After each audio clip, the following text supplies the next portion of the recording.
Hello everyone. Welcome to my channel. Please subscribe and keep watching more details. Emmerdale scene reveals which character could save Robert after cruel John twist. There could be hope for Robert Sugden on Emmerdale after his devastating arrest on Wednesday night. The character screamed out begging for someone to listen to him as he was dragged away by police officers after being framed by his evil brother John Sugden. John was unconscious and recovering with his husband Aaron Dingle left in a coma and fighting for his life after a horror cliff plunge that aired on Monday. Robert feared for his ex-husband Aaron's safety after a discovery about John, leading to him racing to the cottage and having a showdown with his killer brother. John had been drugging Aaron after finding out he'd slept with his ex Robert.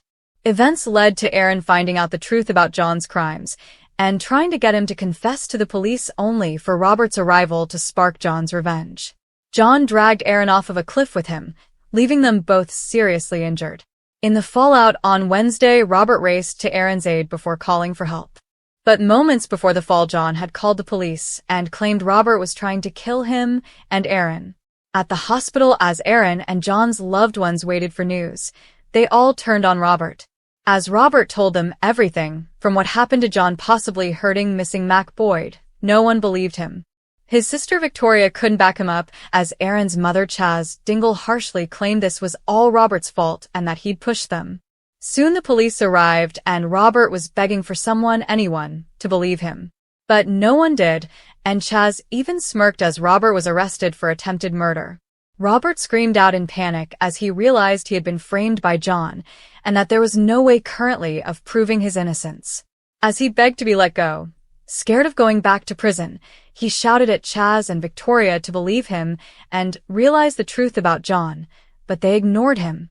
With Robert set to face questioning in the next episode, fans now think one character could come to his rescue. Paddy Kirk had realized John was the person he was speaking to on the helpline, and he was concerned for his mental well-being. Paddy did pipe up as Chaz screamed at Robert, pointing out that something was wrong with John. But he got silenced by Chaz's fury at Robert, and after this he spoke with Victoria, where he did back Robert. While he was unsure about John and the whole of Robert's story, he was unsure Robert would have done this, while Victoria didn't support her brother at all. Fans are now hoping Paddy speaks up and manages to figure out what's happened, saving Robert from going back to prison. One fan said on X, "Paddy, you better start talking," as another posted, "Listen to what Paddy said." A third fan asked, "Paddy, isn't Sue sure that Robert is to blame? Come on, Paddy, use your head." Meanwhile, a fourth fan commented, "Paddy, you are our only hope at this rate. Don't let us down."